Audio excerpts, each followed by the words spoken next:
In 1904, I went to England on a mission. President Grant sent me down to Norwich to you. When I got in Norwich, the president of the district sent me down to Cambridge. He said, I want you to go with Elder Downs, who was a man 45 years old.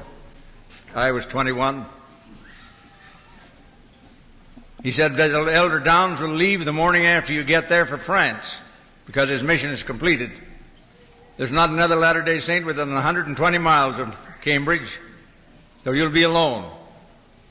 He says, you might be interested to know, Brother Brown, that the last Mormon elder that was in Cambridge was driven out by a mob at the point of a gun and was told that the next Mormon elder that stepped inside the city limits would be shot on sight. He said, I thought you'd be glad to know that. I wasn't glad to know it, but I thought it was well that I did know it. We went down to Norwich, Cambridge.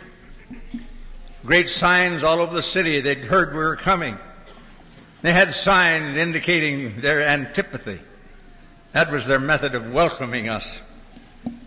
One big sign at the railway station was a large man with a long beard, a woman lying at his feet with her head on a block. Underneath it said, will you go into polygamy or won't you? That was the reception we received. Well, Elder Downs left the next morning after telling me how to fix my tracks. I went out. It was Friday morning. I tracked all morning without any response except a slammed door in my face.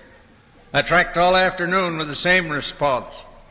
And I came home pretty well discouraged, but decided I'd track Saturday morning, although it wasn't required.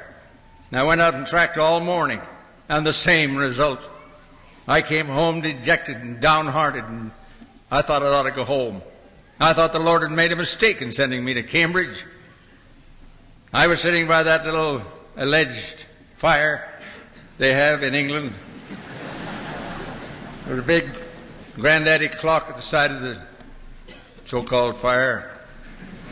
I was feeling sorry for myself, and I heard a knock at the front door. The lady of the house answered the door.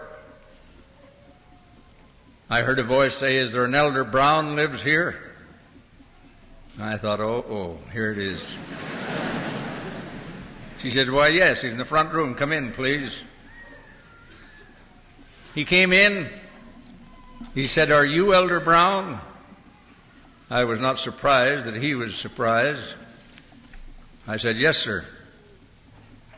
He said, did you leave this tract at my door? Well, my name and address was on it.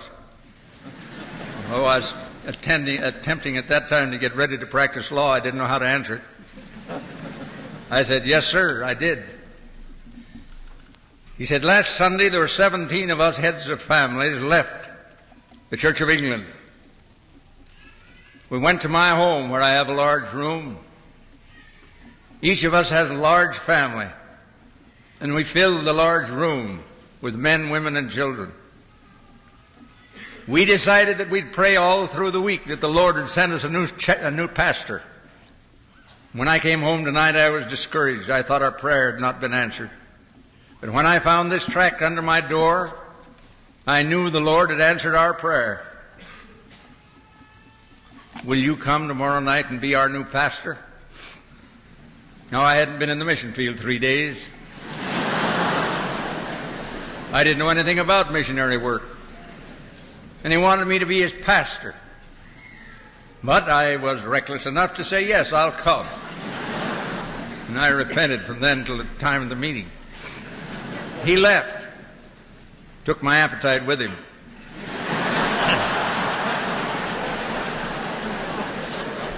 I called in the lady of the house and told her I didn't want any tea. I went up to my room. I had prepared for bed. I knelt at my bed. My young brothers and sisters, for the first time in my life, I talked with God. I told him of my predicament. I pleaded for his help. I asked him to guide me. I pleaded that he'd take it off my hands. I got up and went to bed and couldn't sleep and got out and prayed again and kept that up all night. But I really talked with God. The next morning I told the landlady I didn't want breakfast, and I went up on the campus of Cambridge. I walked all morning and came in at noon to tell her I didn't want any lunch. And I walked all afternoon. I had a short-circuited mind. All that I could think of was, I've got to go down there tonight and be a pastor. I came back to my room about 6 o'clock, and I sat there meditating, worrying, wondering. Let me, in parenthesis, tell you that since that time, I've had the experience of sitting beside a man who was condemned to die the next morning. As I sat and watched his emotions, I was reminded of how I felt that night. I think I felt just as bad as he did. The execution time was drawing near. Finally, it came to the point where the clock said 15 minutes to 7. And I got up and put on my long Prince Albert coat, my stiff hat, which I'd acquired in Norwich, took my walking cane, which we always carried in those days, my kid gloves, put a Bible under my arm, and dragged myself down to that building, literally. I just made one track all the way.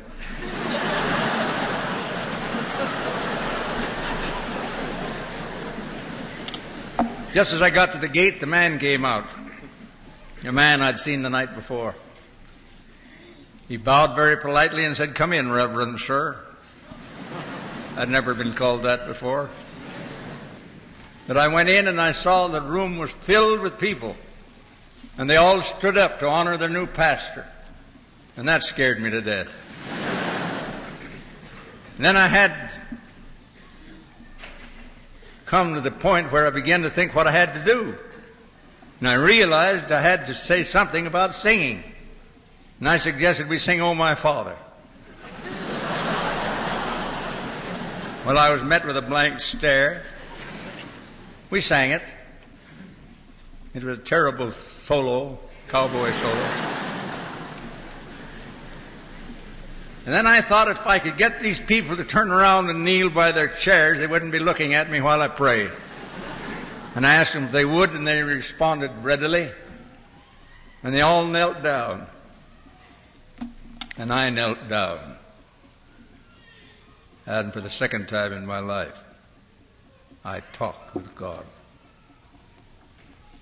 All fear left me. I didn't worry anymore. I was turning it over to Him. And I said to Him, among other things, I remember, Father in heaven, these folks have left the Church of England. They've come here tonight to hear the truth. You know that I'm not prepared to give them what they want. But Thou art, O God, the one that can. And if I can be an instrument through whom You speak, very well. But please take over. When I arose, most of them were weeping, as was I. Wisely, I dispensed with the second hymn.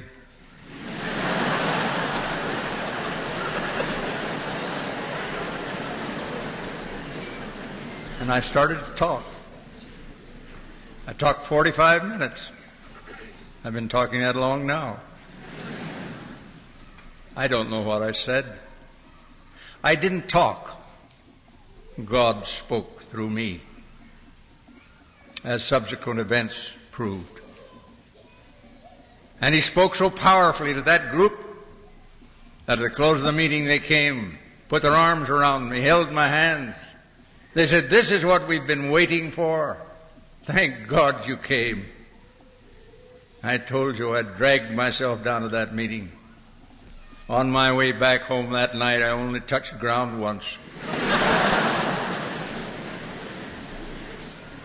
I was so elated that God had taken off my hands an insuperable task for man. Within 3 months, Every man, woman, and child in that audience were baptized members of the church. I didn't baptize them because I was transferred. But they all joined the church, and most of them came from Utah, Idaho. I've seen some of them in recent years. They're elderly people now, but they say they never have attended such a meeting where God spoke to them.